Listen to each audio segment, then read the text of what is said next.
Jim? You're still muted there, Jim, if you're. There, now can you hear me? Yep, absolutely. How are you? Doing well. It's good to check because I'm in one of our Florida offices, and so not my normal. I hear you. I hear you. Yeah, I'm at the desk of normal here in my world. So, yeah. Sarah, Josh, thanks for dropping in. Nice to see y'all. Yeah, we will. I'll just kind of do obviously short kind of intro and real quick introductions of our speakers. If you all would like to add to your, I'm staying on the current resume line of your positions. If you'd like to go deeper, feel free to do that. But we'll just keep it simple. We got a lot to get through. So, Thomas, do you want us to share our screen just to make sure that works for you as well? yeah, if you want to, yeah, sure. I just presume at this phase of our global pandemic, we've all shared screens. Technically, it says the host disabled participant screen sharing. So, well, there you go. So, Greg, all right, I'm gonna see what I can do about that.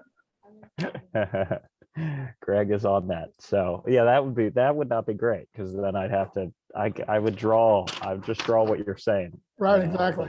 And we'll.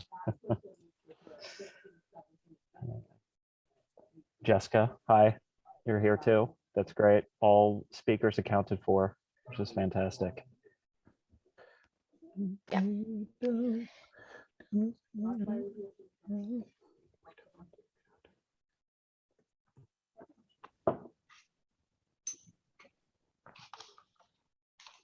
Greg, I don't know if you, well, yeah, if you want to move hosting to someone else too, or I don't know how that would. Let me see what I can do here. Looking at the meeting settings. Yep, there you go.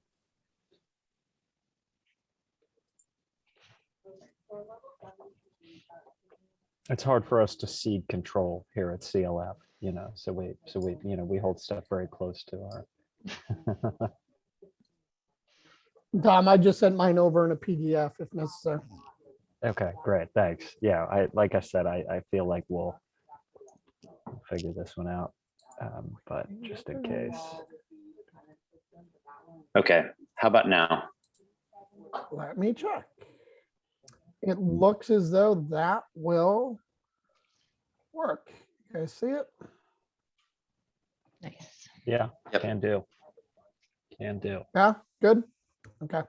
Someone else can check. Let me stop sharing.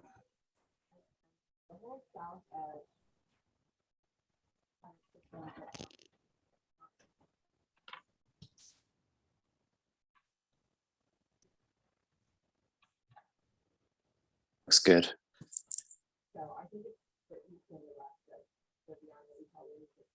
Yeah.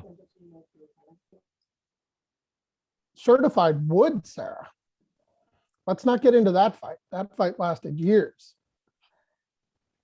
Yeah, I feel like the most important part of that slide is this one where it says use alternatives to tropical hardwoods. Don't buy Brazilian wood is what you're saying. Let's just all be honest. Leave the tropical hardwoods in the rainforest. Leave the rainforest Yeah. alone, people. That also means you're not allowed to buy any beef from anywhere.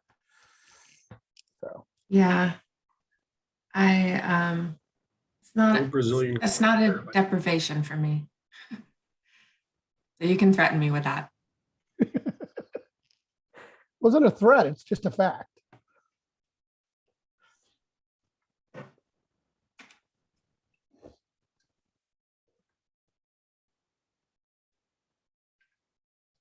And I guess we can give it a couple more minutes, maybe just one more minute or so.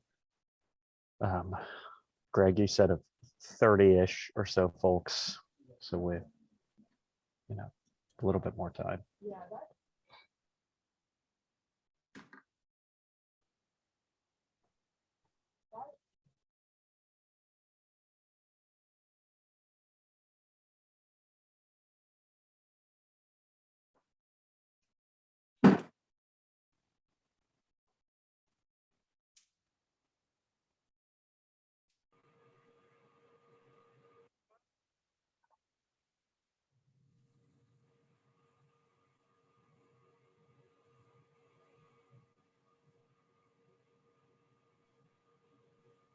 Okay, folks, at 11:02, you guys want to just start in on this and then see who kind of shows as we go forward here.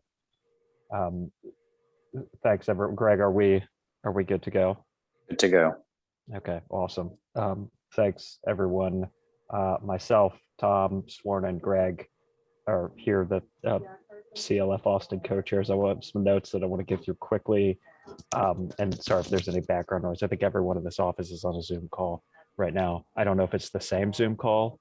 It might actually be. I don't know. There's like, God knows what tower's being built, and they're like 15 people on one. But we're recording this. Greg mentioned to me very nicely, we should mention on the logistics side, we're recording this. So if you don't want to be recorded, or like me, hate your voice on a recording, although I don't have a choice, you can rewatch at the CLF Austin YouTube channel, which I think we will link out to in the chat, or you'll see in an email later on.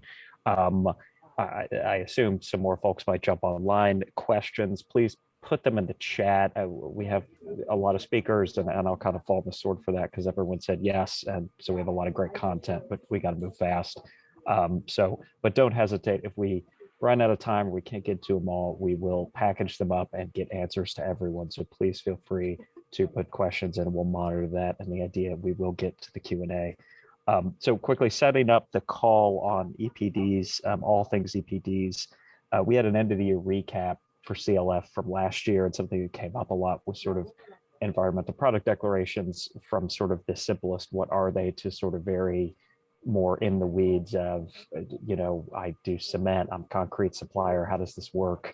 How do I get into that world, and what do EPDs mean? So we thought it'd be good to sort of have this as a first blush on EPDs for everyone. Our speakers, and thanks to you all for being here, sort of in order of the arc of the talk, Josh Jacobs, Director of Sustainability at WAP Sustainability. Thanks for being here, Josh. Sort of a guru of all things EPD. So you could sort of kick it off, and we'll talk about them at a high level. I think sort of moving into a little bit on the policy side. Sara Talkington from Austin Energy. We all know and love Sara here in Austin, and elsewhere, I'm sure too, Sara. But some of the local drivers of EPDs and some of the policy coming out of Austin Energy Green Building, you'll talk about that. And then we wanted to move quickly to sort of notes from the field, and that includes Jessica Martinez, Jessica, structural engineer, and I guess sustainability specialist, director. I mean, just doing it all at DCI, and we've worked together as a structural engineer, and sort of what you're putting in your specifications, and how that's working in action. And then Jim Mack from Cemex, Jim, market development for infrastructure at Cemex, but I know you know a lot about sort of EPDs and what we're talking about, and some of your experiences with that. So sort of the arc is overall sort of getting to the policy, and then what's going on in the field right now. I did also want to mention Chris. I see here Chris Erickson from Climate Earth. Chris, great to have you. We were filled up on time, but we want to get Chris in to talk down. Hey, Chris, to talk down the road at another discussion here that we're going to do this year at some point. But I wanted to mention Chris from Climate Earth because you all do a lot of work with EPDs and ready mix suppliers. So hopefully, if nothing else, folks can get in touch with me or Sworn or Greg or whomever if we want to make some connections to this call, because I think some of the idea here is if someone wants to go through that EPD process, we have folks here to do that. So hopefully that all makes sense in the arc of the conversation. I'm going to try not to interrupt too much. I might sort of DM the speakers when we start to get closer to your timing in the chat, but we have, like I said, everyone said yes, and so we have 4 speakers, but I think we can make it happen here. So, but I'll give you a little bit of warning, and there's no orchestra to play you off, but I'll give you the high sign somehow. So so with that, Josh, if you want to take it away and start things up here, and we can get into it. Sure, Tom, thanks, and thank you for the invite. We're very proud to be here and help out. We wanted to jump into the fact of there's lots of acronyms being thrown at you guys. LCA, EPD, GWP, what the flip does it all mean? Let's start there. Obviously, some of us kind of understand what this is and what's happening, but we want to make sure that you folks get the lowdown on what the heck all this is. As Tom said, we're going to save the questions for the end, but please make sure to put them in there. I'll try and answer when it's not my turn. Maybe I'll jump in and do some answering to help save some time. I'm also going to go through this fairly quickly because we have such excellent speakers. So it may be going a little fast. Director of Sustainability, WAP Sustainability. What that means is we do a heck of a lot of work around the world in terms of helping people understand their carbon and their ESG issues. We are currently the largest LCA provider in North America. And myself and one of my partners, Will Paddock, actually helped write the EPD language into LEED. I was also the author of the EPD language that is in the International Green Construction Code, NHB National Green Building Standard, ASHRAE 1891. I helped the Buy Clean Act in California, blah, blah, blah. Done lots of stuff. Hopefully that supports the guru statement from Tom, although I don't have my turban and everything going on at the moment. So please don't come to my farm. So let's start with which is where most people start with this stuff, and start with the life cycle assessment, which is the basis of all of this concept that we're talking about. Most people hear the word life cycle assessment or life cycle analysis, LCA, and they think, oh yeah, you just kind of figure out what the heck's going on with a product and you know, that'll be fine. It'll be easy. It's anything but, folks. You know, until you're truly in the world of supply chains. And I certainly, you know, I've worked with procurement people, architects, designers, specifiers, authorities having jurisdictions for many years.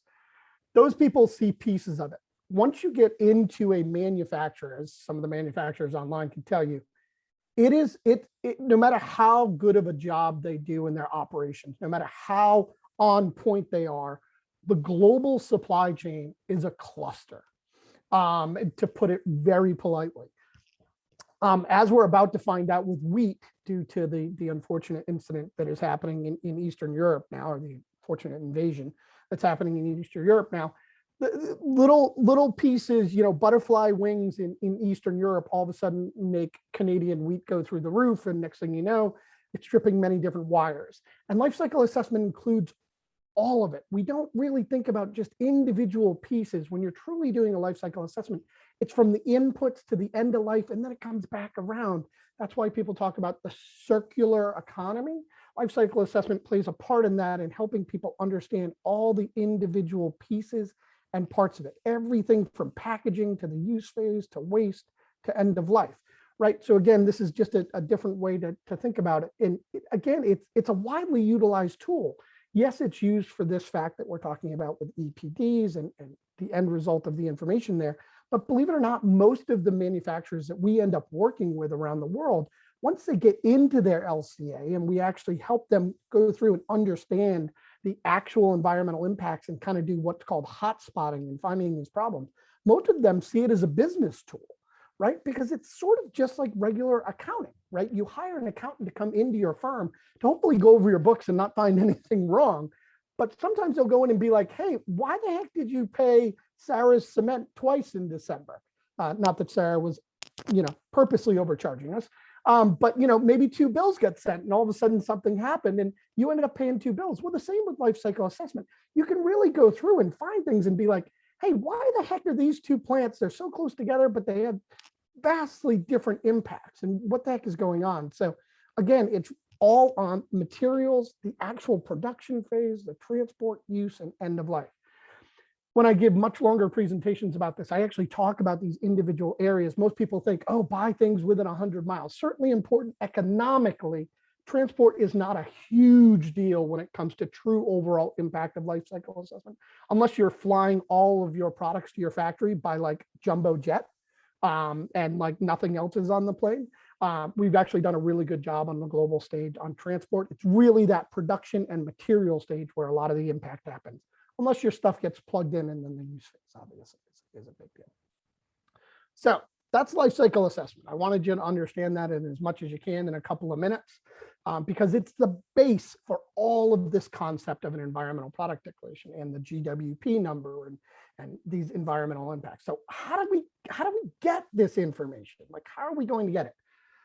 So there's ISO standards that help govern all this. Shockingly enough, humans set out and said, hey, lots of people are going to do this differently. Let's set out standards to figure out how to do it.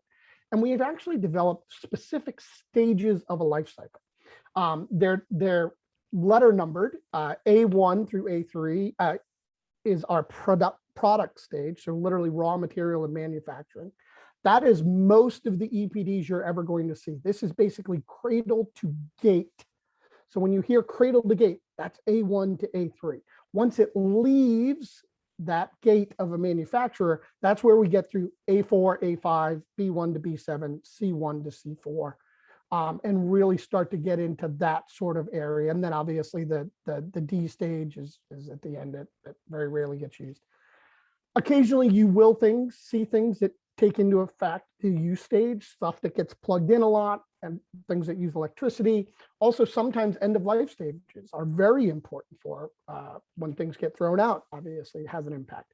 But most of the time, A1 through A3 are the EPDs you're looking at from building materials, because most of our building materials, the use stage is not a huge impact. Obviously the end of life stage is, but when we originally went for the lead requirements, the end of life stage wasn't very well understood in a lot of products, so we stuck with that open beginning, cradle to gate. When an LCA comes out, this is what the true impact table looks like, right? And it's broken down by the individual impact area. And then on the left-hand side are the parameters or the actual impacts. Many more acronyms, but as you understood, GWP, global warming potential. So this is the one where most people are focused. When people talk about, oh, carbon in the atmosphere is bad or greenhouse gas emissions, GWP is your main area of focus for all of that. Typically, and again, this is a grand generalization, but typically when GWP goes down, almost all the other impacts will go down. There are occasions where GWP goes down and something like eutrophication potential can pop, photochemical ozone creation can pop depending on what's being used as resources. But again, this is how it's typically laid out. Now, most architects, designers, specifiers, procurement professionals are going to look at this table and be like, plus oh what? Kilograms per who? Like I quit my chemistry class a long time ago, right? So they're just like, this is not making complete sense to me. This is why EPDs have come about. So an EPD is exactly what it sounds like, environmental product declaration. This is not a guarantee of performance in any way, shape, or form. Please understand that. It is a declaration of the environmental impact that a product has, hence environmental product declaration. How much impact is producing this product, potentially using, potentially throwing away, having on the environment, right? It's a transparency document into that impact. Nothing more, nothing less. True straight impact. So what is in the EPD? Well, in the EPD, you have a declaration information. What we're talking about there is a declared unit. So over here on the right-hand side, obviously I have gypsum board, 1,000 square feet of gypsum board, right? How much? 1 ton of structural steel, right? What are we talking about? Like when there are EPDs done in electronics, it's 1 laptop, like the laptop I'm staring at now. So again, what specifically is there, right? It's got information about the basic materials, the material origin. It is a very, very rough description of the product's manufacturing process. It's not, we're not giving you photos of anyone's manufacturing or anything like that. How it's installed, how it's used, and then any other testing results and verifications for proving that the product actually does the flipping job that you bought it for. Because let's be honest, I care about everyone's GWP, but if you have to buy a product 3 times because it doesn't work, you're really hurting the planet. So make sure you're using products that do the job first and then focus on their environmental impact. So this is what's in an EPD. The development process to get to an EPD is long and varied, but this is pretty much how it goes, right? So I have something here and I'm going to skip ahead and jump back. Right here, it says new PCR. So what the heck is a PCR, Josh? A PCR is a product category rules. And I promise you there probably isn't a test at the end, although I didn't ask Tom. Lots of acronyms. And like I said, I'll try and spell them all out where I can. Product category rules is essentially a standard for us to try and define what the heck everyone's talking about. Because if you honestly got 10 people from the same product manufacturing world together in a room, 10 different companies, and asked them like what recycled content mean, you'd get 14 different definitions, right? You'd get 17 different ways that their product works, and everyone would start arguing. So we create these rules, and they're actually done in open form. We actually put them out for comment. We use a committee to draft the PCR. We have to respond to comments and get them developed. Well, we have to figure out where products fit in these product category rules. Obviously, for something like cement, it's fairly easy. There's set out PCRs that we utilize both here in North America and on a global basis. It's fairly straightforward, but lots of PCRs are very complicated because products can be very complicated.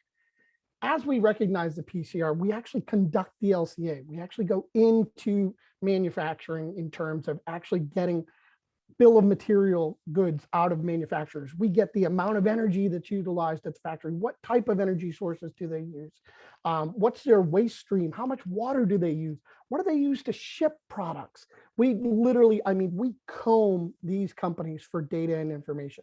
Most companies start realizing, hey, we never realized we needed this much information when we get into it. The LCA then gets verified by an independent third party. Then the EPD is normally compiled. We normally, as the conductor of the LCA, we work with the manufacturing and their marketing team to compile the EPD per the PCR, right? Making sure we've gotten all the information correct. And then it goes to a program operator, someone like a UL or an NSF, EnviroDec International, a number of different EBU, excuse me, on the international stage, lots of different program operators around the world, and we work with all of them. It gets there and they have to look at the LCA, the PCR, and then the EPD and say, yeah, this is right. And that's the stamp that goes on it. So again, this is the full process. This can take, can be a short process, 3-4 months, or we've seen people take a really long time because getting the information for an LCA is incredibly intense and a lot of work. And this is what it comes out like. Now, again, not the greatest data to be looking at. It's not always like the, woo, this is pretty obvious. There are some EPDs that come out with like front system or front tools that help put it in really easy data for you. Like you can see this product, 1.56 kilograms per CO2 equivalent. That helps us really understand specifically on GWP. If you just only have the LCA results, you can actually see it right here under the A1 to A3. That's that cradle to gate. And you go to the GWP and you say, okay, here's my number, 3.9. So again, as you're going through that, specifically in the cement world, there's a couple different things. Ready mix cement, as Tom mentioned, Chris and some of us have done good jobs with ready mix cement. Those plants are solid. They're in one place, right? We know what they do time and time again. The issue has been with mobile batch plants, right? Where, we don't always know the inputs. We don't always know where they're going. We don't always know how they're going about it. But what we've done is we've actually started a pilot process with a number of organizations around the country and associations where we're starting to figure out how to do mobile plants, which is incredibly important because obviously a lot of our work around the country is done with mobile plants, where you're able to go in and collect the understanding of that mobile plant, that mobile batch system, and then, okay, what are the different aggregates that you actually use? What's your different mix that you typically have? And start to put that data in. It's not as perfect, obviously, as a consistent every day. This plant is in one spot and here's their mix that they use all the time. But obviously, it's getting us data that we feel good about to at least start to make some choices and some decisions. And again, we'll start to aggregate the data, pun intended, I guess, and really start to hopefully refine and be able to do this as best as possible. So that's what the heck it all is. LCA, life cycle assessment, EPD, environmental product declaration, GWP, it's global warming potential. Sure. We'll talk through where those are typically used. So again, who's demanding it? Why is this out there? And honestly, why is the financial marketplace huge? You've got Sara coming up next, who she's going to tell you she's demanding it. So that's a plus in the Austin area. And then other programs or projects are specifically requesting it, like Jessica and Tom talked about at the top. So on the high level of LCA demand drivers or carbon demand drivers, you've got programs like LEAD, WELL, Living Building Challenge that talk about carbon in certain ways. WELL doesn't always talk about it. There's been discussions about utilizing EPDs as a pilot path with them. BREEAM is another international rating system that has some foothold here in America. Green Globes is actually utilized by the US VA system. National Association of National Green Building Standard, the ICC 700, has a section on EPDs. Many international rating systems, the green codes like ASHRAE 189.1 and IGCC, which is the basis for the Dallas Green Building Code, for example, in your area. And then these Buy Clean Acts. These Buy Clean Acts are somewhat newer, been around for about 4 years, 5 years now, with the state of California, where they're actually setting GWP limits, maximums, for individual product types. The one most relevant to this conversation around cementitious material is Marion County. Marion County out of California actually is starting to set laws on concrete that can be utilized in their county and the GWP limits there. Another area where carbon is coming in terms of the demand is White House Executive Order 14057. I'm fairly proud to say I played a piece of a part of a paragraph of a sentence on the Buy Clean part of that executive order in terms of how they're going to start looking at carbon and setting GWP limits. This is going to be a Buy Clean plan for our national procurement. It is affectionately known as the Federal Sustainability Plan. You can go and download it. They are focused on getting net zero emissions procurement by 2050. Now, lots of caveats there. How the heck do you define net zero? All that sort of stuff. But essentially, this is a huge step. The US government is putting over $600 billion in procurement behind this.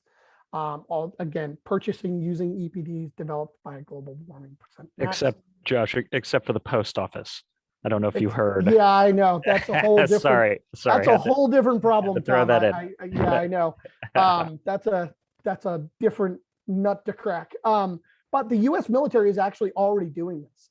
So while this is coming out for most of the government, the largest purchaser, if you include all the planes and weaponry and all that, the U.S. military services are actually already doing some of this. And they're on their way to doing the net zero emissions procurement. So it's been a big deal. Again, these Buy Clean Acts around the country. California has an implemented one. Colorado has an active one that will be implemented July 1st. They're setting up a GWP limit for infrastructure projects for concrete as we speak. Obviously, Texas. So I was going to tell you all about Austin and what you guys got going on here. So that's awesome. And then there's these financial concepts that are coming out. And this would be where I end my talk, Tom, so I should be able to finish up within my time. Things you may start to hear like SASB or Carbon Disclosure Project, Global Reporting Initiative, the TCFD or Science-Based Target or SBT, MSCI. These are things mostly driven, Carbon Disclosure Project isn't so much, but the rest are mostly driven by the financial marketplace. A couple of years ago, obviously we know the problem we're facing here in terms of the carbon in the atmosphere. But a number of years ago, these started to really proliferate, mostly because investors started to actually realize, those of us in the sustainable marketplace kind of knew what we were talking about. And as you can see, there's lots of different demand here. I wanted to get to this slide though, because it speaks to the different demands coming from the financial marketplace, which is leading to people asking for this stuff. Not like the city of Austin. The city of Austin has always been progressive, thanks to folks like Sara and others.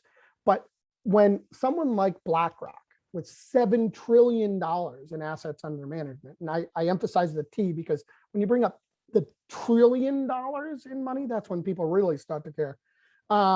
When he comes out for 3 years straight and says, I need your carbon data, I need a carbon plan. And then this year, Larry Fink, the CEO of BlackRock, comes out and says, oh, by the way, it isn't because I'm woke. It's because if you have carbon, you're in trouble, right? If we all have carbon, we're all in trouble. He literally came out, he thought, he was playing on a trend and he was quote unquote being woke and this and that. And he literally addressed it right in the letter. And he was like, forget you people, man. It's about dollars and cents. If there's too much carbon, we lose money. I don't want to lose money. I've never lost money. and that's where it went. So that's why a lot of this is happening. Don't get me wrong, LEED has certainly helped lead a lot of the codes and standard stuff. Certainly what, folks like Sara are doing in the city of Austin and projects like we all are working on certainly matter, don't get me wrong. But the moment that the financial marketplace decided to jump into this was the moment that every manufacturer and every supplier knew they needed to have a plan. So we have the pull of procurement, which has been a driver, but now we also have the push of, well, yeah, your stock price is going to get hammered. So that's where I leave it. Sarah's going to tell you all how the rest of it goes, specifically where you are. I look forward to answering your questions. Again, that was really quick, lots of acronyms. I promise everyone gets an 80 in my class, but I look forward to answering your questions. That's great. Josh, thank you so much. Yeah, we'll kick it over to you, sir. I did want to say, Josh, following on that, it is funny, the GRI and like the GRESB and some of those reporting, so the corporate social responsibility seems kind of really far away, but we do have clients that are getting pushed by some of those reportings, which are kind of coming to my boss, which are kind of coming down to me. And like, granted, it's still concrete towers or big buildings or whatever, and we're not, we're not doing regenerative buildings yet, but I can't say that is a push. I mean, it seems like, Deloitte and trillions, but it is actually trickling into my world of the owners might not know what to do. And when we say, well, if you just didn't build a building at all, you'd be in a better spot, and that doesn't fly with them. But like, we'd all be out of jobs, Tom. If well, that I was know, the case. I know, myself included. I'd be okay with that. Though. Just put me on a good UBI, universal basic income, and That's I'll right. get a tent. That's right. I'm moving to mom's backyard. I'd be There we go. perfectly happy. But that is like everything you said matters in my world, and obviously like LEED and AGB, but like we are seeing it from that other side, from that high level starting to trickle down. So there are pushes and pulls from all different places.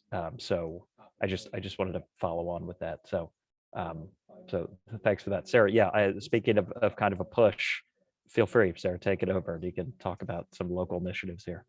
Yeah, thanks, Tom. And I am so glad that Josh went first because now my job is easy. Hopefully you're all paying attention because we planned it that way, Sara. So I'm happy to hear that. We try, there is an arc to the conversation, even though we have so many people that not everyone can even fit, but thank you. Yeah. Yeah, well, it makes my job easier, so maybe you'll get some minutes back. So I'm here to talk about policy in Austin as it relates to material supply chain, and what's up next. So I can't exaggerate, I will own that, but this is no exaggeration to say like these slides are absolutely 10 years in the making. This is the first time the commercial green building rating has been updated comprehensively since 2013. And a lot has happened since then. Pandemic, climate change has become more intense, and a lot has changed in Austin in particular. We are the second most fastest growing city in terms of construction in the United States, second only to New York City. And you might know that they are a bit more populous than we are. So in terms of per capita, we're number one, and that's an odd spot to be in. So there's a lot going on. Materials matter. The context of this conversation for Austin has a lot to do with Austin's zero waste plan and Austin's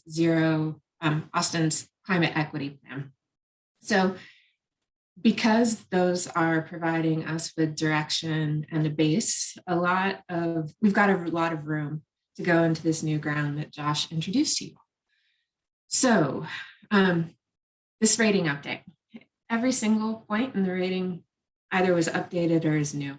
So everything you knew about our rating will need some refreshing, including the basic requirements. Previously, our basic requirement for materials was for construction waste management. That is now code in Austin, thanks to our zero waste plan. So we've got room for two new basic requirements. The first one is around materials transparency. And what we're looking for here are EPDs and HPDs. So HPDs are health product declarations, very similar to what Josh laid out for environmental product declarations, just more specifically around health. Somewhere on one of his slides, he mentioned the repository where all of this information will live for users, mindful materials. So it's a great place to go to learn more. If you're not able to find EPDs and HPDs, because these are high quality EPDs and HPDs, and you might be doing something like a batch cement plant that could pose a problem, what we're asking for instead is an advocacy letter. So if you're not able to garner EPDs and HPDs, at least 10, you need to write 10 advocacy letters. The next basic requirement is around materials quantity. One of the things that the Climate Equity Plan did for Austin was set a goal, an ambitious goal, that all new construction in Austin will be 40% less global warming, the global warming potential reduced by 40% by the year 2030. It's an ambitious goal, and most problematically, we don't know where we are starting. So this is about creating that baseline. Everyone constructing a commercial building in Austin, what we're asking for is your quantities of these top materials, so concrete, metal, wood, insulation, et cetera. What are we going to do with this information? Well, first of all, we know that there's competitive advantage associated with a lot of this data. So we're going to research, analyze it, statistically understand where things fall, and anonymize it so that we understand what is the baseline for a commercial building in Austin by type.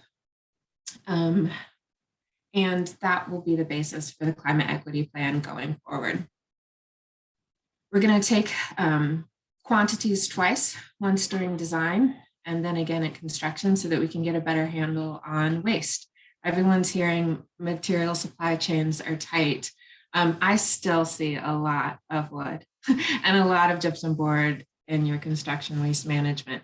So it's important to understand how much of it could be better utilized.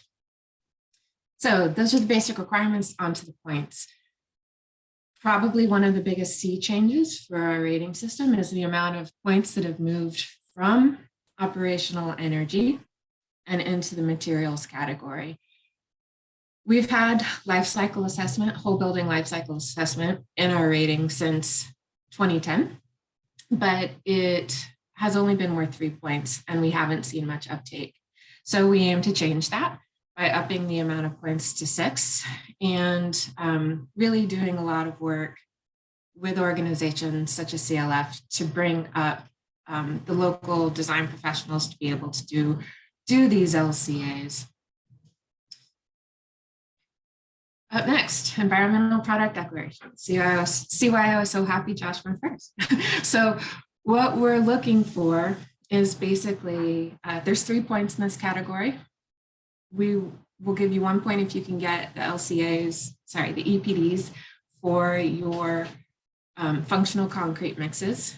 And then the other 2 points are for hitting either 20% or 40% of your materials by either cost or global warming potential. So this goes back to those quantities and the calculator that we're doing there. But basically, if you're able to garner enough EPDs, you can earn additional credits. Certified wood, this is the point that changed least, but I'll point out the change. It is use alternatives to tropical woods. Let the rainforest be. It's busy being the lungs for the whole earth. And no matter what you think you need it for, we all need it more to stay where it is. So construction and demolition waste. Again, this is something where code in Austin has taken over, so we're building on that platform. What we're asking for is waste reduction. If you can hit less than 2.5 pounds per square foot, going to either landfill or for incineration, you earn a point. If you use an RCI certified hauler, for 90% of your waste, you earn a point. If you deconstruct the building that was previously on the site, return those materials to the material supply chain, that's a point. And probably the most innovative thing on this list is designing the building for disassembly and reuse. It's something we've seen only a handful of projects do here in Austin, but it's really exciting and versioning in terms of a mindset, designing the building so that you can take it apart without destroying it and reuse it for alternative uses. We've seen parking garages and a few other things being constructed this way. Probably the biggest philosophical change with the rating is the amount of points that we moved from fixed credits in the rating system out to elective credits, so more in the innovation sphere. What we've done is we've opened up 25 whole points for innovations and elective points. This is up from the 5 that have been previously available. This makes a lot of room for crosswalks between all of the really important rating systems in this world. So if you're also seeking a LEED certification, if you're also seeking a WELL certification, et cetera, we've got 25 points you can earn for doing really innovative things, like reusing a historic building, or a crosswalk from WELL or LEED. So it's a whole lot more points. It's intended to help us stay nimble in this dynamic world where rating systems can get behind times just because of the time that it takes to update these. And as always, innovation credits are open. If you're doing something that doesn't appear in WELL yet, doesn't appear in LEED yet, doesn't appear anywhere in our rating system, we're glad to give you credit for it. We'll just have a conversation about it and how others can participate in this strategy or technology. So this update that I'm speaking of is still quite hypothetical. It's in our draft phase. It's the best work that we can do. And we're really proud of where it sits. That isn't to say it's perfect, and it won't be perfect until we hear from you. So where this lives now is in speakupaustin.org. Please get involved. We're going to have a whole 1.5 hour long presentation to do a deep dive into all 100 points on March 8th. We'd love to see you there. If you can't make it, there will be a recording so you can watch it on your own time. And there's a survey where you can tell us anything you like about the green building process, about the green building rating, the content. We'd love to hear more. So speakupaustin.org, find us there. This is what the page looks like. We'd love to see you there. Thanks for this opportunity to get the word out about the changes coming up and to get feedback from this group. Really excited. Really just to turn the page on green building in Austin and to be doing the work of our generation. I've really felt like this is a long time coming, and we are tasked with new and critical challenges, and it is our time to tackle them. And that is my presentation, and I think I made it in about 11 minutes. So I cede the rest of my time. Thank you. Yeah, that's great. Sarah, thank you so much. I really appreciate that.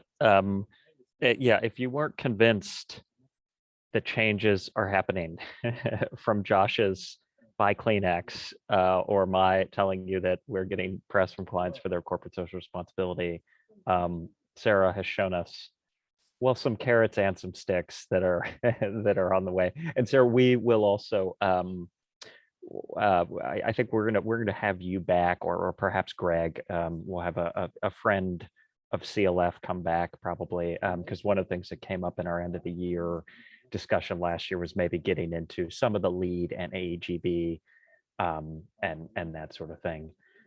So yeah, and there's some links in the chat, the climate equity plan, but we'll have you come back, Sara, and we'll probably talk through some of those changes that are coming, and then also sort of what carbon means in the LEED world, and maybe some of the other ones too. So that'll be great. I did quickly want to mention, sorry, on the logistics side, the chat is going a little wild with some direct messages to me. Apparently, the Carbon Leadership Forum Zoom call is double booked for about 20 minutes from now. I think we are going to have some folks from Nebraska join the call.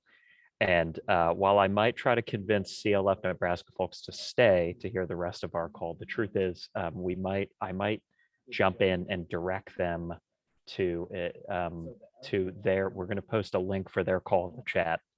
and we're going to move them over to a different link, I think is the deal. So does that sound right? Someone's speaking to me. Whomever it is.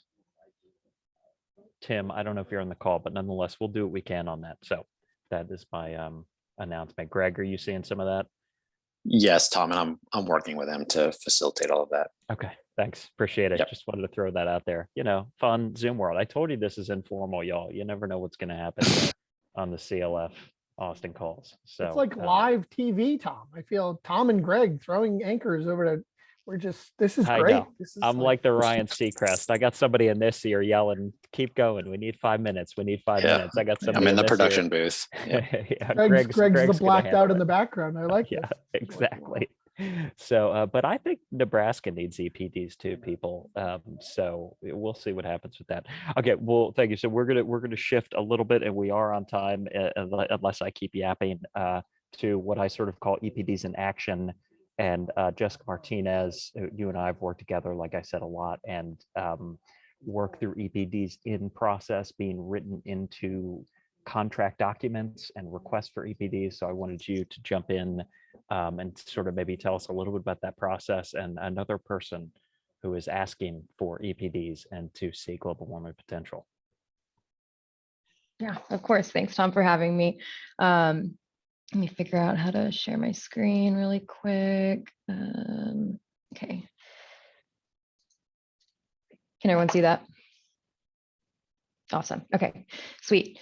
So, hey everyone, my name is Jessica Martinez, and I'm a structural engineer, a structural sustainability specialist for DCI Engineers out of their Seattle office. For me, this position means leading our company-wide sustainability efforts, which includes meeting our SE 2050 commitment, educating our staff from coast to coast, and assisting project managers on implementing sustainability strategies into their projects to reduce the embodied carbon associated with our structures. So you might be asking yourself, what is this West Coaster doing here infiltrating our CLF Austin hub meeting? Well, to give you some quick background, I actually just moved to Seattle from Austin about 6 months ago to pursue my sustainability passions full time. I actually practiced structural engineering for about 5 years in the Austin office, and got involved whenever the birth of our internal sustainability committee came about back in 2017. And during the pandemic, I actually started putting forth more and more time towards these sustainability efforts. And so shortly thereafter, I started leading our sustainability committee, and then just dove in head first, like I said, a couple of months ago, and started doing this full time. And so while during my time in Austin, I was also involved with the CLF hub here with Martin Torres, where we worked on the EPD task group. We contacted stakeholders, including concrete suppliers and other stakeholders, to understand pain points and ways that we could really facilitate the production of EPDs in the Austin area, as well as other areas in Texas. So, but that's enough about me. Let's just dive into EPDs. So like we were all mentioning earlier, EPDs, they kind of vary across the country. Here is a representation of the concrete EPDs that are currently inputted into EC3, with the West Coast leading California with about almost 18,000 EPDs, Washington and Oregon coming in shortly thereafter, and Texas kind of being on the lower end with a little over, I think, 50 EPDs in EC3 right now. And so concrete is probably the most impactful material that we specify as structural engineers. Although we try really hard to replace concrete with steel and wood when appropriate, there are conditions in which the strength and durability of concrete is necessary for the success of that structural element. And so coming from a company that has offices all over the country and works on projects also all over the country, it's really important that I have an understanding of the amount of EPDs that are in that project area, if there are any at all. So whenever we're having those conversations with the GC, where there's more of a background on really what's attainable and feasible and how we can really maximize the reduction of our embodied carbon with our concrete mixtures. So to let you in under the hood, this is some specification language that we've been coordinating, like Tom was mentioning earlier, to facilitate the procurement of concrete EPDs. And so it has the typical language in there about asking for third-party certified EPDs. So this means a product-specific EPD that is pertinent to that custom mix design. And also requires that it conforms to those typical ISO standards. But we've also included a clause, as you can see below in those brackets, for areas that don't currently have an abundance of EPDs. So we request that if third-party certified, if those product-specific EPDs cannot be provided, we request that, or we say that industry-wide EPDs are acceptable as an alternate to product-specific EPDs upon request. And that means, and there is an industry-wide EPD right now provided by the National Ready Mix Concrete Association, but that EPD only applies to the suppliers that are included under that EPD. That does not cover all concrete suppliers. So that would be the next level of EPD that we would accept.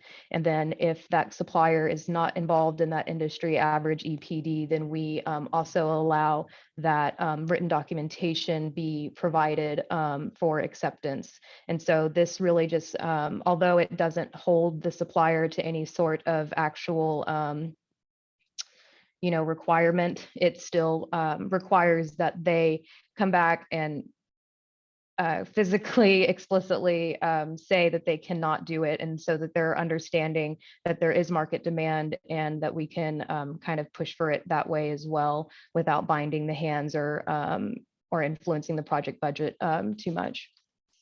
And so one step further from what I'm seeing up here on the West Coast is that we're starting to also include concrete global warming potential limits. I'm going to preface this by saying that this is by no means a perfect method of how we should be doing this. It's also a prescriptive requirement that we try to shy away from when possible. The whole, I guess, our main strategy with concrete mixed design requirements is that we try to facilitate the most performance-based specification that we can. And so that means extending out our test stages as much as possible, relying solely on exposure class and shrinkage limit requirements to define the cement contents that are required in those mixtures, and also trying to set these global warming potential limits based on the strengths that we provide, as well as thinking about the types of mixtures that are being used. For example, footings are able to have more cement replacement, but areas like flat work have to be a bit more impactful. And so this is just an example of what we're doing. And then another method, like I was mentioning, this is by no means a perfect method. We're trying really hard just to get it out there and get feedback, but this is another method that the National Ready Mix Concrete Association recommends. And this is essentially creating a carbon budget for the project and allowing that concrete supplier freedom to create a combination of mixtures that meets this budget. Like I was mentioning, typically foundation mixtures have a lower impact, lower environmental impact than flat work or PT slabs. And so this allows them to kind of combine all the mixtures together and try to meet this overall carbon budget. Although this is quite a bit more work for the structural engineer and the concrete supplier, it is nice because it allows them more freedom to meet those requirements. And honestly, I have not done this method before, but I'm looking forward to working with the supplier and a contractor soon to try this out and see if it's more successful than the more kind of prescriptive method I was showing on the previous slide. And so then that brings us to the other, some of the other more impactful materials that we provide as structural engineers, and that is steel and rebar. So steel and rebar are a bit different because those materials are produced and shipped all over the country. concrete is a bit more locally sourced. So for steel and rebar, we try to allow more of flexibility with the amount of material that needs to be provided with an EPD. And so for structural steel sections, steel plate, and hollow structural steel, we require that 75% by tonnage have corresponding EPDs, and about 90% of steel reinforcement by tonnage for rebar. And so these numbers, again, imperfect method, still working to finalize these quantities, but it just really is intended to give the manufacturers more freedom, because with structural steel procurement, like I said, it's not as locally produced. It oftentimes is manufactured across the country and held in service centers. And so it's a lot more difficult to really track down every single little location that steel has been. And oftentimes there is steel that needs to be procured overseas, and those EPDs don't currently meet the ISO standards that we require, I believe. And so again, just trying to leave some room for flexibility. And then we also have that same clause at the bottom about accepting industry-wide EPDs, because AISC also has those out there as well, but also including that final statement of submitting written documentation for whenever those cannot be provided, to simply just to encourage market growth. And then similarly on the West Coast, or whenever we can, really just get in with the general contractor, we try to also set GWP limits. And so for rebar, we're looking at about 0.6 metric tons per short ton of fabricated reinforcing bar. And for structural steel, we break it down into a table based on various sections, and I could get into the weeds on how we got these numbers and how they all differ, but it's just important to know, I guess, that we drew upon industry average values, as well as EPDs already existing in EC3 to obtain these values. And so we kind of have a well-rounded view of what we can request, but always open to improving these numbers and making them more attainable for the regions that the project is located in. And so, like I was mentioning, industry average EPDs, those right now are probably the biggest for the concrete, structural steel framing, and wood realms. National Ready Mix Concrete Association EPD is pretty popular and very helpful. American Wood Council hits, I believe, softwood, redwood, some engineered products, and plywood, a bunch of other wood applications. And we also have concrete reinforcement, metal deck, and cold form steel framing. And so there are industry average EPDs that can be drawn upon, and we're working hard to also include specification language that targets these materials as well. And just kind of continue to keep pushing the market to ask for these EPDs. And yeah, there are a couple other materials that we haven't really dove into yet, masonry, post-tensioning, and mass timber, because those do not have industry average EPDs, but I am starting to see some movement with product-specific EPDs with those materials. So it's only a matter of time until somebody takes a hold and produces an industry average EPD for those materials. But it's really exciting to see the industry as a whole kind of start to work towards these goals, and can really communicate with each other and understand how we can get to this place as an industry. And so we'll get into a few experiences that I've had recently with EPDs in practice. This is an example of some concrete and EPD submittals that I received for a project in Oregon. It was really exciting to actually kind of go through and implement some of those GWP limits that I was showing in that table earlier. We received a concrete mix design first that was relatively conservative in their cement replacement and water to cement ratios and test stages. So we went through with a fine tooth comb and tried to provide as many suggestions to reduce overall cement content. So increasing test stage to 28-day, from 28-day to 56-day, and increasing water cement ratios to maintain the exposure requirements and reduce overall cement content.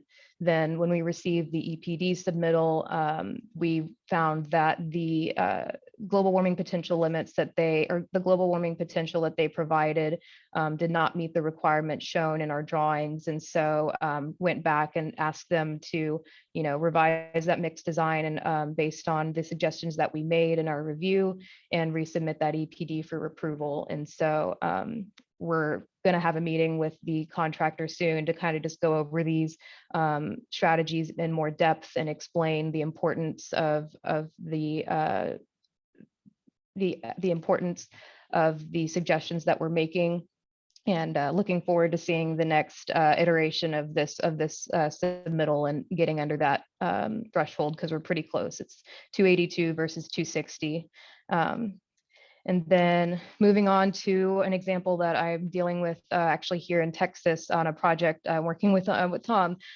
So we received first a concrete mix submittal that did not meet the supplementary cementitious material targets that we were requesting.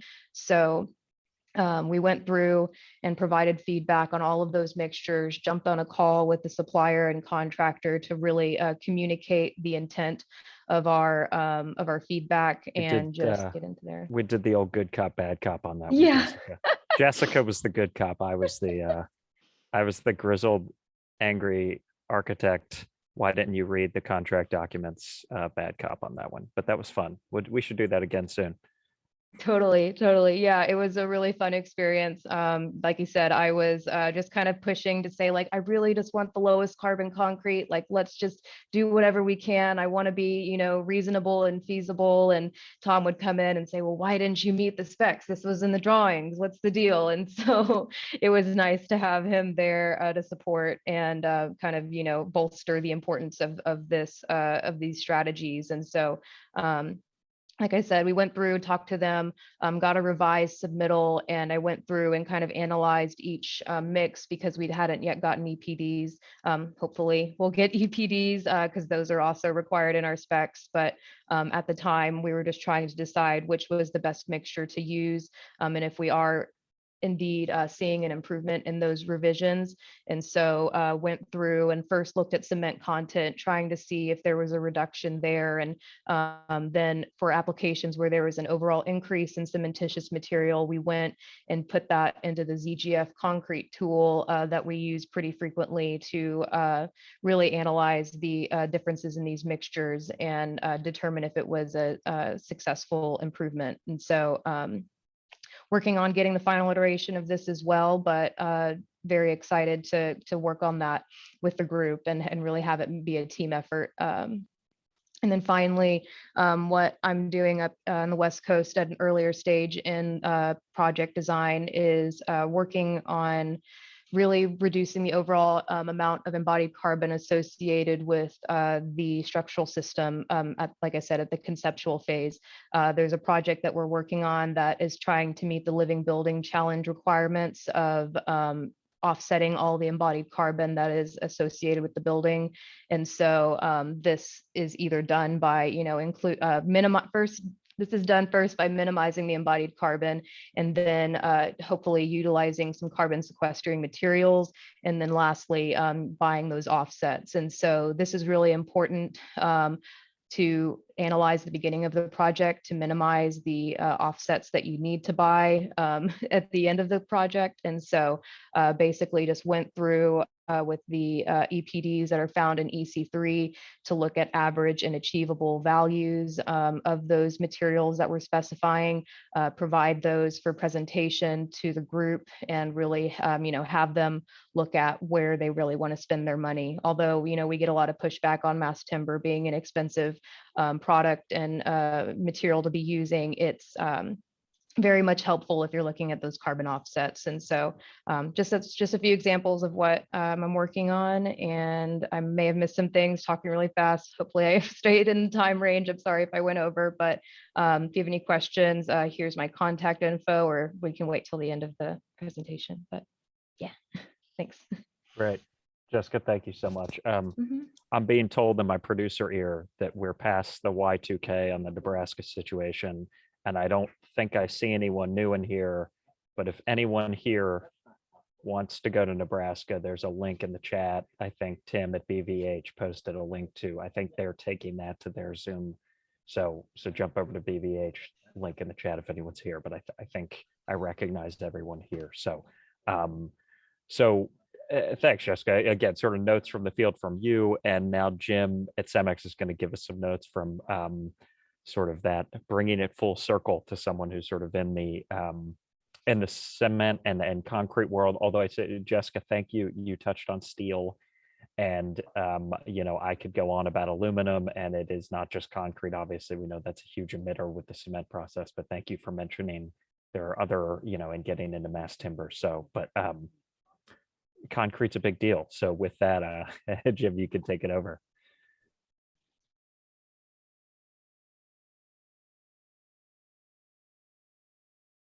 Jim, I think you're muted. Sorry. There. Hello. Thank There you. we go. There we go. There we go. I was muted, so appreciate it, Tom. Thank you. Appreciate the opportunity to be here. I'm very glad to be participating. And can somebody confirm just that you can see my screen? We can. Okay, perfect. Thank you very much. I appreciate that. So again, my name is Jim Mack. I'm the Director of Market Development for Infrastructure with Cemex. So I am a paving engineer. So I'm a little bit different, but I've been involved in the sustainability world for the industry and for Cemex for about 10 years now. So, I know a little bit about this, and I'm going to kind of go through some of this stuff and kind of follow everybody else's lead on this too. And hopefully I can get my screen to work. There it goes. Real quick, a little bit about Cemex. We are a global building and material supplier company. We operate in about 50 countries across the world. In the US, which is our second biggest market, we're pretty much a Southern Belt company. Florida, Atlanta, Georgia, Mississippi, Texas, California type areas where we do. And our main products are concrete, ready-mix concrete, aggregates, and cement. Because we are a Texas crowd, I am based out of Houston. I'm actually in Florida today, but we are based out of Houston, and that's where we have quite a bit of our operations. I don't know if you can see it, but that's where a lot of it is. We also have a fairly big operations in the Valley, and then again, it's some in San Antonio. Not a whole bunch in Austin, but we have actually bought a couple ready-mix plants up in that area too, so we're expanding there. And we do have a cement plant in San Antonio. Or just outside of San Antonio. How can I get there? A little bit about us. Our goal is to be one of the, if not the most ambitious climate cement company or climate reduction cement company in the world. So we have actually worked with the science-based target. Josh mentioned that very beginning. We've worked with the science-based target initiative to actually set goals of where we need to be, because our ultimate ambition is to deliver net zero concrete by 2050. That's where we need to be at.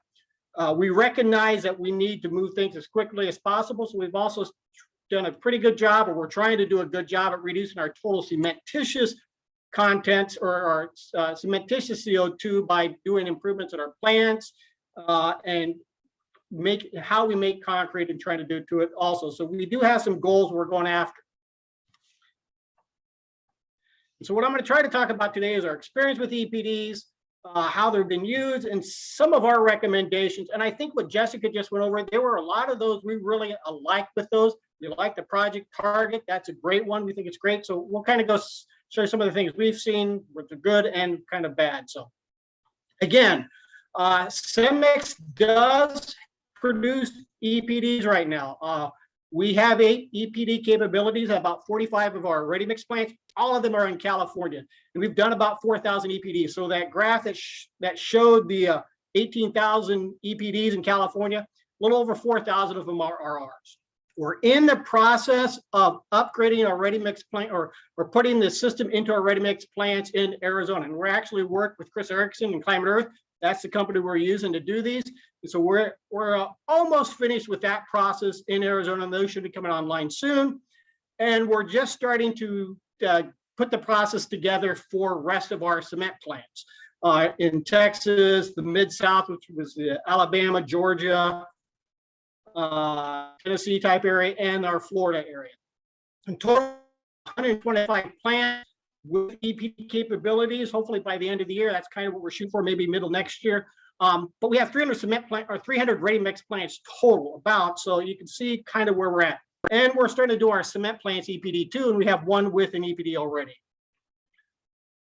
Now, once the process is set up, developing EPDs is pretty simple. It's basically, so you want an EPD, we hit a button, in about 5 seconds, we have the EPD. It's really simple to do once the system is set up. However, setting up that process is extremely data intensive and time consuming. It's not real expensive, but it's a lot of data required. You can see here some of the information on the plants we need, all the different types of stuff. We need both plant and operational information. We need mix information from the plants, what's going on, all the concrete data, where it's from. And because each plant is unique, each material is unique, each mix is unique, and it requires consistent and constant updating, there's a lot of IT requirements. And so that's also very extensive. So a lot of our work we're doing right now is just making sure all our IT systems can kind of talk to each other. It'll take about 2 months at best. If everything's working really well, we can get a plant set up. If we don't, it's going to take us 6 months or longer to get a plant set up. So it kind of depends on how we have the information. Another thing we've seen is a lot of times people will say, hey, we're going to do this EPD at your ready-mix plant. Oh, we don't like your cement. We want you to use cement 2 over here. Well, in general, the EPDs from concrete and ready-mix plants are plant-specific and mix-specific. They're not component-specific. Typically, at a ready-mix plant, when we make a mix, we'll make it so we can use 2 or 3 or 4 different types of cements because of the logistics requirements of just keeping a plant supplied with cements. And so, you know, Cemex, we would like to use all our own cements, but we don't. We just don't have the logistics requirements to do that in a lot of places. So we use other people's cements too. So EPDs are a weighted average of what happens over a 12-month period. So we'll kind of look at, hey, I use 50% of cement 1, 25% of cement 2, and 25% of cement 3. And I'll use a weighted EPD of that just to get the EPD for that specific concrete mix.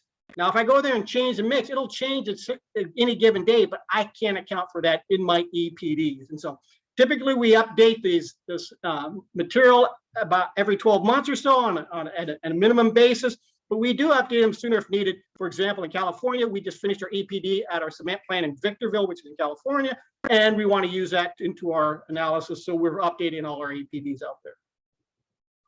So here's kind of what we see about using EPDs and where they're going. And for the most part, one of the things we see is everybody, you know, they look at EPDs and they go, oh, it's analogous to a food nutrition label. It works great. But one of the things, and Josh talked about this very beginning, this is a cradle to gate EPD. It only tells you what's happening in those first production type things. It does not tell you the carbon content of the final product. And this is one of the things we see about, and I heard it in the message today. Concrete is a very intensive CO2 material. And yes, it really is. We're responsible for about 7 to 8% of the global CO2, but we're also the most used material in the world. And that drives part of it. That's, you know, so we are just used in a tremendous amount of things. But what's important to recognize that cement and concrete are not the final products. It's the homes and the buildings and the hospitals and everything we build out of it. And these are the things that make our society better. And one of the things we're trying to really get people to do is you can't just think about the embodied CO2. While that's important, and we're going to focus on making sure we lower that embodied CO2, we also really need to drive down what's happening in these final structures, which gets into the design and how you do things. And we've worked with MIT, and we've asked them, hey, if you're looking at a building scenario, and a pavement scenario, again, because I'm a payments guy, where does concrete fit into it? How can we lower our CO2s to reach the Paris Climate Accords, where we're trying to get to this? And so we looked at where we want to be at 2050, according to the Paris Climate Agreements. And we looked at things that, what concrete can do. And what we find out is here, I need to point something out real quick. This little area right down here at the bottom, the little golden part of this 2016 level, that's the embodied. Everything else, all this light blue above it, is the use phase. And that's what really drives the CO content in a building or pavement. Now we can change the concrete material properties and it's going to have a small impact. One of the things we can do with concrete is we can design with it in mind and take into account some of its advantages, its longevity, its durability. In building, its airtightness, its thermal mass, in pavements, its stiffness, and its long-term smoothness to actually impact other aspects of the building or the pavement that's going to have a much longer important aspect. So we need to design and change how we look at some of these things and design from a life cycle perspective and seeing, is it better to do A or B, and which is going to provide the least amount of carbon over the life. A couple things about specifying. I think Jessica did a great thing. How about doing it? I mean, one of the things we would like to see is get away from prescriptive specs. We want you to define the goal and not how to do it. Yes, the engineers and the architects have the responsibility to try to tell us, hey, I want this so much CO2 in the system, but give us the opportunity, because our materials guys really know their materials in their areas, and they know which materials and how to tweak things to hit specific targets. But you have to recognize there's also some things like, a state target isn't going to be enough. In California, what they're looking at is with the 12 Caltrans districts, looking at putting a performance class in each of those areas, because what I can get in the Bay Area is going to be a lot different than what I can get out in Fresno because of shipping. Shipping plays an important with it.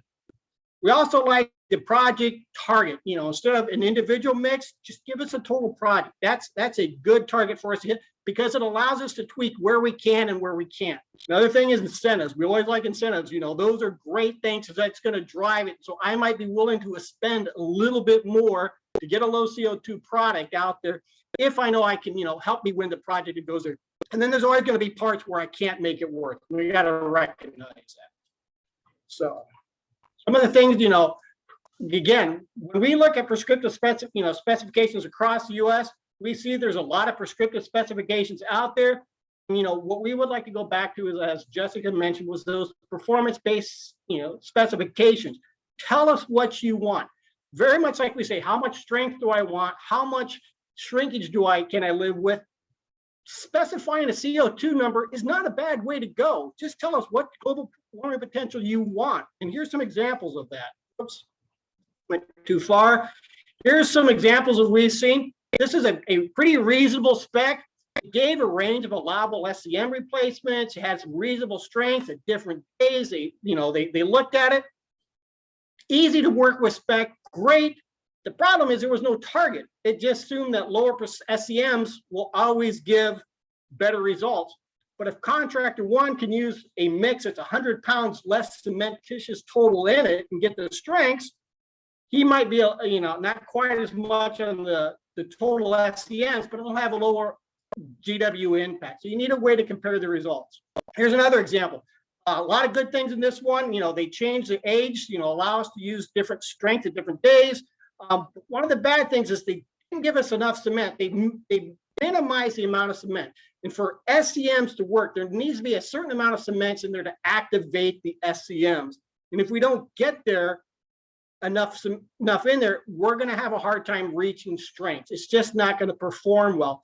And again, that changes by regions of the state and the country of what materials you have. And again, letting the local guys have it. So this is just a little bit too much requirements. It kind of made it very difficult to hit. And again, here was a strength, probably could meet it, but it may not work very well. Here's another one. This is a one on the left is a very nice specification, kind of worked very well with it.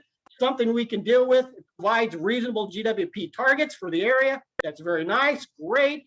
Had some other class of things you want us to get performance criteria.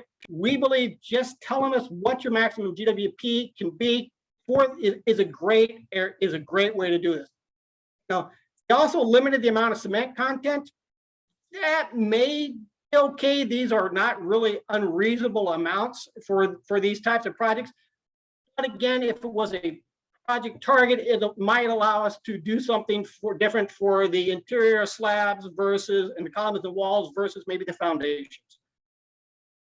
The one on the right, it's pretty open. You know, it's based on strength class. It's really open. It used region-specific data. All this was pulled from EC3. Worked great. Problem is, it's California data specific. This project was out in the desert. It was 120 miles or more of shipping. It was going to be darn near impossible to get to this just because of where this project was. And so we need to understand kind of where those things are. We're more than willing to do it, but talk to the local providers and say, where are you at? What are you doing? Kind of where you're at, you know, and let us come up with the mix and say, here's what we can reasonably get and go back and forth. Some of the stuff Jessica was doing where they're going back and forth with the supplier, that is something we can deal with and like very much so. With that, thank you very much. I appreciate the opportunity to get the concrete side. Thank you. Yeah, that was great, Jim. Thank you so much. We could probably just we could leave that slide up, I guess, at this point. Thank you. You know, I really appreciate this. I know this was great because I learned something, and not that I'm an expert, but if you're on calls and you see things churning, and I think that's that was a big success. And also, if you ever want to know about EPDs, we went from literally the acronym down to like strength day tests in an hour and 15 minutes. So if you didn't get enough, I don't know what to tell you. I don't know how much more in depth we can go. Well, we could, but we'll see if we get to that later on. So so that's it. I don't know if there were any, I didn't see any questions in the chat necessarily, but I don't know if anyone wants to just jump in and sort of a free for all. Like I said, pretty informal. Are there any questions here from anyone? Hey, Tom, it's Dirk. Hey, Dirk. I'll ask a couple. Sure. Thank you, Jessica and Jim. And Jim, thank you. I'll say that Shannon in Houston has been awesome to work with on some projects on mixes. So kudos to you all there. A question that we have tried, and I'd like to hear what other people say on this total project budget. So I know Lionel from NRMCA pushes that. We've tried it, and who computes the total volume? Who says the volume of each mix? Because we tried that, and the contractor and the ready mix supplier said, "Oh, we can't do that." So because there's a question like when somebody's got to compute the volumes and own those. So I'm interested in how people are experiencing that, because I do agree that this project budget is a good thing, but that was a hurdle that we ran into. No, that's a good question. The way we're talking about it is, you know, every project should have hey, here's the volume associated with it so they can bid on it. And so that's kind of, we use that baseline project budget as our kind of where we're going to be. And so what we try to do then is say, okay, say we're doing 10,000 yards for the project and 5,000 are one mix, 1,000 or 4 other mixes or something like that. What we try to do then is say, okay, based on that and your total GWP, that's what we'll minimize on this.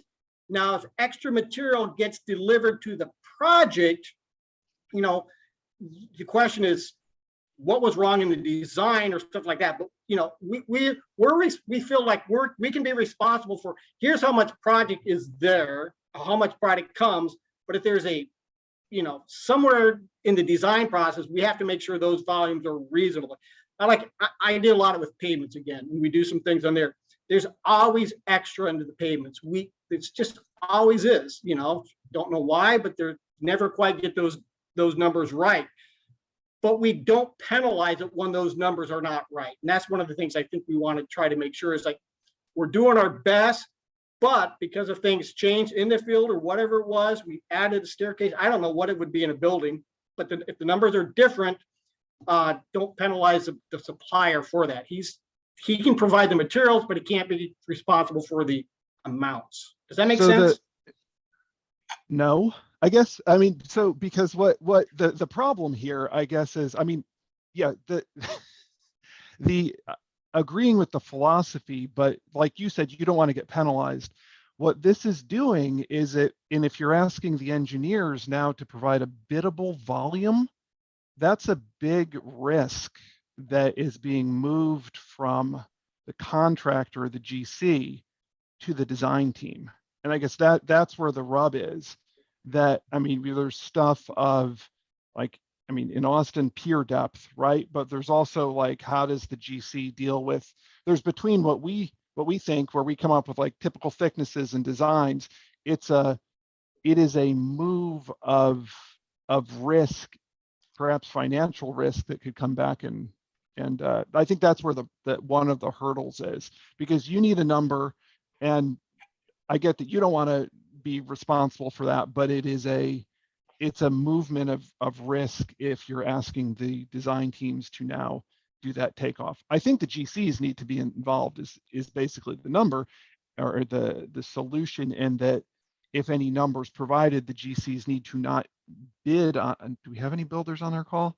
But I mean, it'd be good, because you know, the risk is once that number comes out that somebody bids off of that and says, oh, this didn't quite match, this is higher. Jim said he had to provide, 100 more yards. Dirk, Jessica, whoever, it's one of the designers on this call, like, you botched it. I think that's the trick.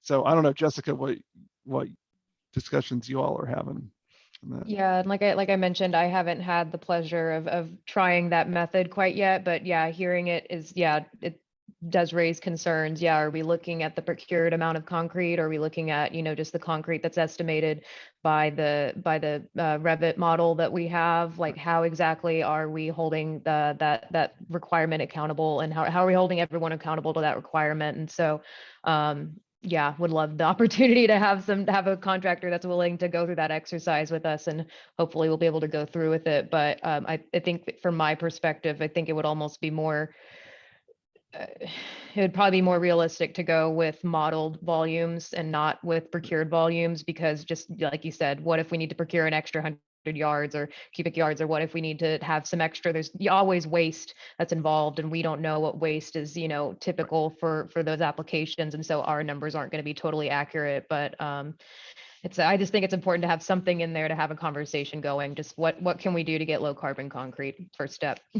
Yeah, no, totally agree. And Jessica and Dirk, this is Josh. So you guys are on the cutting edge conversation, and Jim brought it up, of all of this, though, because right now we're talking about one type of material. Typically, it's one of our larger ones. No question. I'm not arguing that. Please don't throw any cement at me. Completely agree. But we're talking about one material in a larger building structure, right? What about all the MEP? What's our GWP limit on an MEP? What's our GWP limit on fixtures and fit outs? What's our GWP on furnishings? What's our GWP on, right? So, I mean, this is a cascading. And again, the concrete industry has done a phenomenal job about being ahead of this. So these are good conversations to argue about. I know we're not arguing, but we're having the digestion here, because this is the first domino in a really long, because the eventual goal, everyone, isn't to sit here and say, to Jim's point, it's not to say, well, we just want a GWP limit on your product, Jim. We want a GWP limit on the building, right? And I mean, Dirk, you want to talk about a roller coaster, man? That's Six Flags of America there. We've really become crazy, right? When you start saying everything, light bulbs, electronics, the wiring, all on down the line. So this is an important aspect to get through. And we all will, because we're all smart people and we all want to move forward.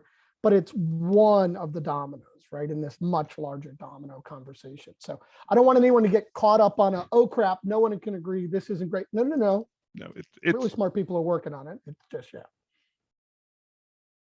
And I'll take some heat on that for what it's worth. I know I see America, so at Page is on the call, and we're working on it. We got we're looking at MEP. There other smarter people are working on that. Obviously, with some of the systems, it's very hard. I mean, we're still trying to figure out VRFs.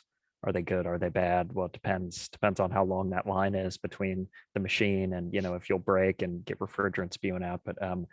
But yeah, and again, it's I guess to maybe tie all this back together, it's just, we call it transparency and priority around here, where the transparency is the document, it is the EPD, and it doesn't matter if it's good or bad. We're asking for that transparency, and then getting to a world wherein comparing two EPDs, for me would make the entire decision, because I don't give a shit if you paint it orange or blue. I just want the lower.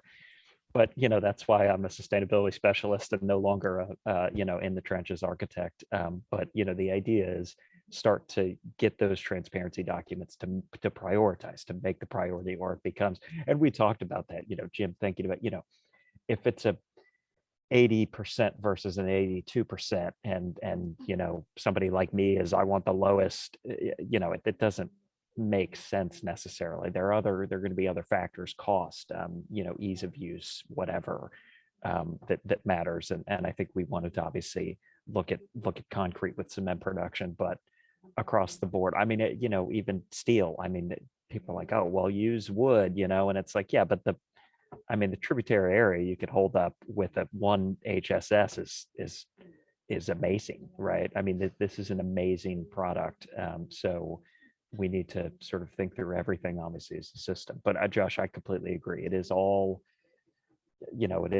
based on the product, the design that we're looking at. And we're, insulation is a big hit on our end, on our side of the fence, which we're constantly thinking of. So we're trying more and more. I'm constantly upset when we can't get good metal panel numbers and people are just throwing on whatever, or we can't get good numbers about curtain wall. Because what are you going to do? You're going to build a tall building, you slap some curtain wall on it. What's the EPD from that curtain wall?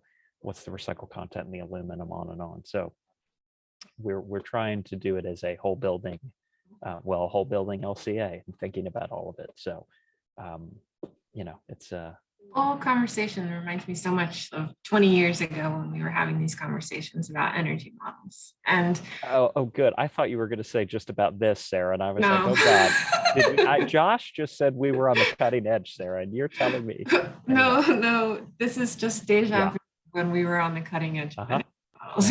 And we really needed HVAC efficiency numbers for things, and those to come down because those were the concrete of the day, and then I remember, lighting was going to be hard, but now it's just a trivial conversation. So we'll get through this.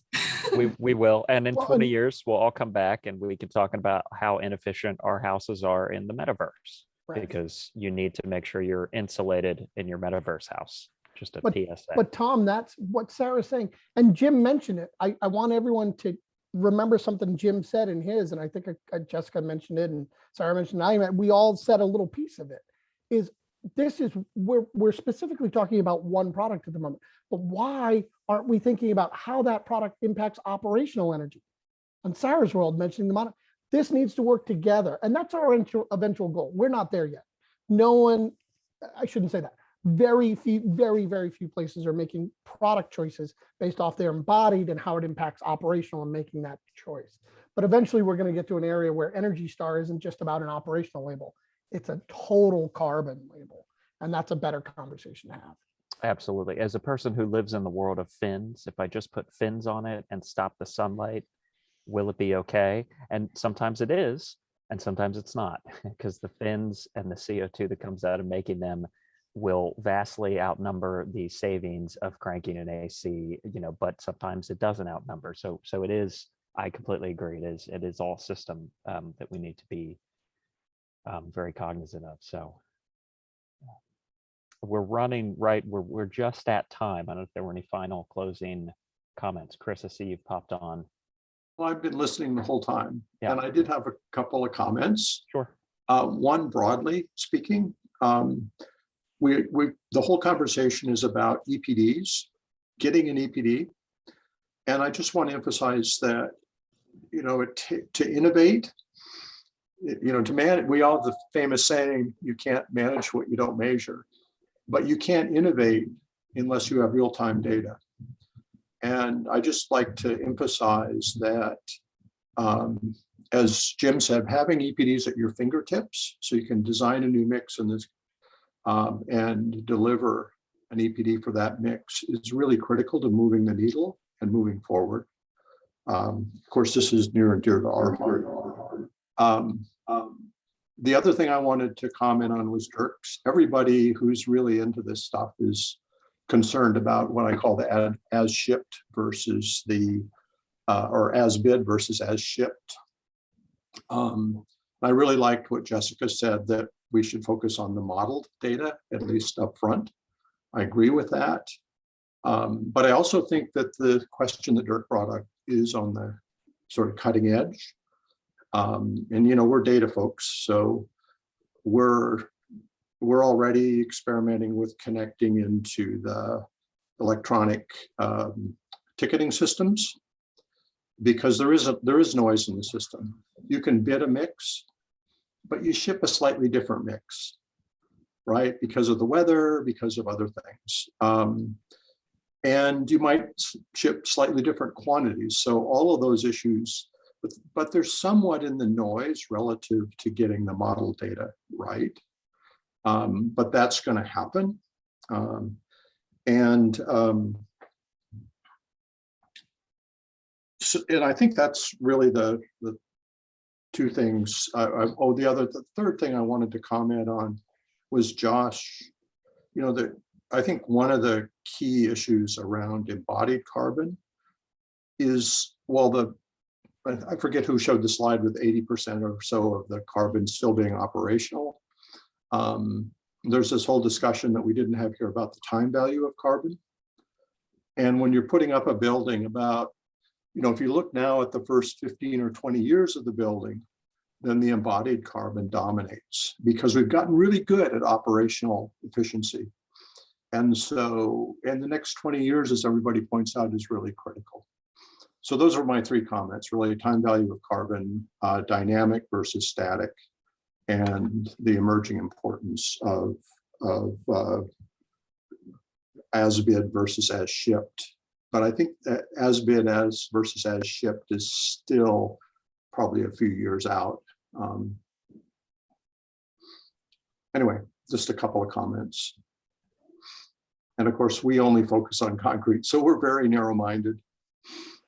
Concrete and all. Well, like I said, we did mean to pick on Jim, and I do appreciate him noting that we use it a lot, and I completely understand that. So we're not. The other I think thing the other. Oh, go ahead, Chris. I just wanted to say one other thing that just popped into my mind. We focus on concrete a lot, and some of the concrete guys feels like they're being penalized in some ways. But my view is concrete is way ahead of the game. Concrete is incredibly dynamic and already has technologies in the wings to get to that zero. I mean, the capital investments are enormous, but as a core building material, concrete is way, way ahead of steel or timber in terms of understanding, measuring, and actually creating reductions. So there's two sides to every coin, and I really like to think about the positive side when it comes to concrete.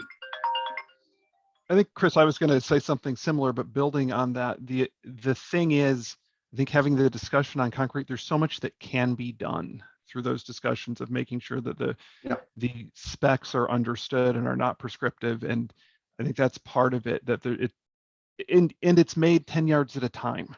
I mean, that's the other amazing thing, that you're going to have hundreds of trucks come to a project. And so that's the part. And the other thing. Go ahead. Oh, I was just going to mention, since for the Austinites, Martin Marietta here does have, and if you look in EC3, you can see they have on-demand mixes. So the market is turning. I know for a long time it was the Bay Area, Seattle, but it's growing. Yeah, it is. It's absolutely growing. I mean, we're running now our system in about 400 plants around the country. And they're dotted, they're obviously heavily, you know, most of those 18,000 EPDs in California come from Climate Earth. We have about, we're touching on 40,000 EPDs around the country, and they're clustered on the east and the west, but they're also popping up all over mid-America now. And Jessica, just for your information, you do jobs all over the country. We have a similar map on our website. If you want to see where all of our plants are located, you can quickly find one, zoom in and find a plant, maybe hopefully in a job that has good dynamic EPDs. And yeah, that sounds like a sales pitch, but I think it's a useful tool where you're looking for producers that can be responsive.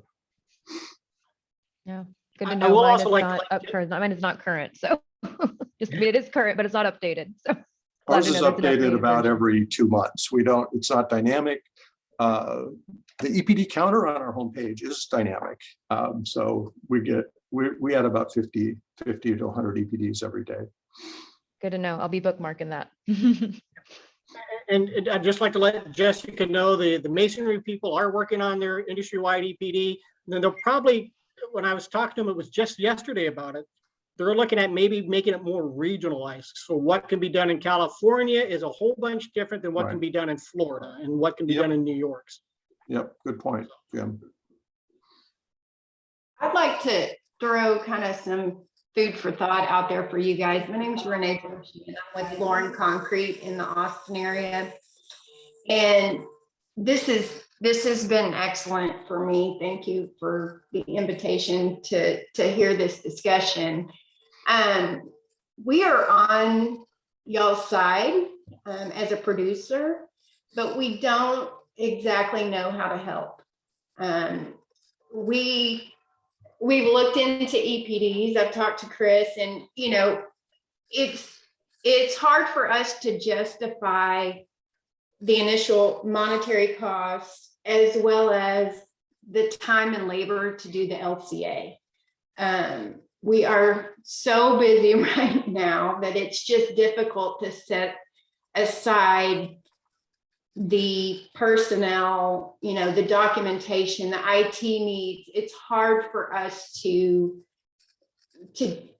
make those resources available to do the initial LCA. And then we also have, you know, monetary costs associated with doing a service for EPDs. We absolutely want to be able to provide those, and we have done those on a specific project, product specific EPDs for a project, but that was back in 2018, I believe. And the GC actually paid to have those done.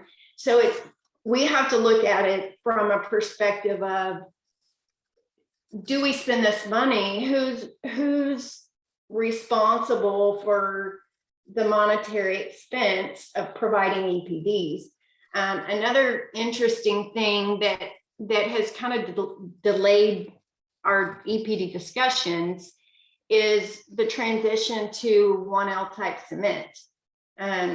Austin will be moving to 1L. Well, that would change everything. Every single one of our plants will be converted in the next few months to type 1L, which is a more sustainable cement. But if we already had all these EPDs, if we were maxed out in our service, for example, of our max number of EPDs, we would then have a monetary commitment to add to those. So just kind of some food for thought. We're here to work with the design community, the engineers, and kind of figure that out. But it's exciting to be on this side of the conversations, because I think a lot of the GCs don't know how to help us help them. And a lot of times we don't necessarily deal directly with the GC. We would deal with the sub. So our subs don't have any knowledge or interest unless someone is telling them, this is what we want. You have to help us meet this, because with the transition to 1L cement in our market, in the Austin market, we also offer carbon cure, which is injecting CO2 into the concrete. So it's, there are options. We just don't know how to help people get LEED points or AEGB points, or we don't know how to help them translate our product into that number that the project is trying to achieve. So any, suggestions on us working with the right people to figure that out would be beneficial. And I know, Jessica, you have my information, anything I can do to help and kind of narrow this down, because we are kind of on the forefront, I think, in learning this together. So. Renee, this is Josh. If I may, you're not alone. A lot of companies are going down the same questions you are. If I can help, I'm the immediate past chair of the lead steering committee. Shoot me an email, Josh at WAPsustainability.com. I can hopefully help you translate some of what you got. I know I don't want to volunteer Sarah, but Sarah's the incoming chair of the lead steering committee. So between the two of us, if we can't figure out lead for you, I don't know who can. Perfect. And I know that Carbon Cure actually has some resources on that, being able to, I guess they have certain categories related to the materials credit, and they can't necessarily say, do this and you'll get this point.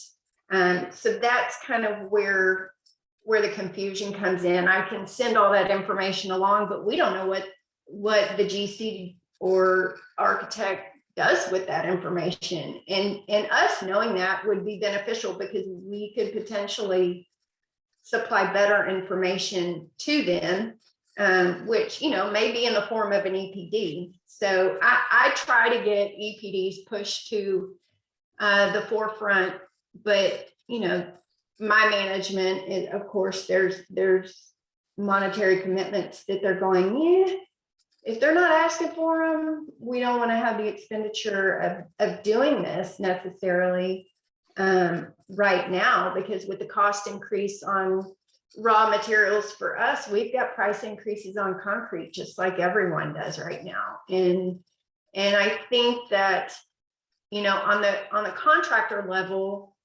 they look at my proposal, my pricing proposal, as well as the pricing proposals from my competition, and they go, okay, we're going with company A because they're the cheapest, and that's going to have a positive impact on our bottom line, versus, okay, and we may be the least expensive in that situation, but if we weren't and we were more expensive, they would go, well, $6 more per yard of concrete, we're not paying that. So ultimately, a lot of times the sub makes that decision rather than that decision being in GC's hands or the architect's hands, unless it's in the specifications. If it's in the specifications, then the sub would go, okay, well, only Lauren Concrete meets the sustainability requirements that are specified, so we have to go with them. So, it's the decision of, yes, let's use this concrete, is in the sub's hand a lot of the times, which is kind of on the design side. I don't want to say it throws it out the window, but in regard to concrete, if that decision for using this mix versus this mix, it's not necessarily in the right hands, that decision. I think we're pretty over time. Chris, did you have a final thought on that? I feel like, did you have a specific response there? Yeah, this may be for offline between Renee and I, but Renee, since we last talked, we've been working on automating the back end of our systems, and as a result have dropped the cost substantially of setting up your system. That's number one. That doesn't solve the problem. It's still money. I know you're caught between people, engineers like Jessica, and we're sort of on the downstream cost side. So a lot of producers we talk to have the same concerns that you do.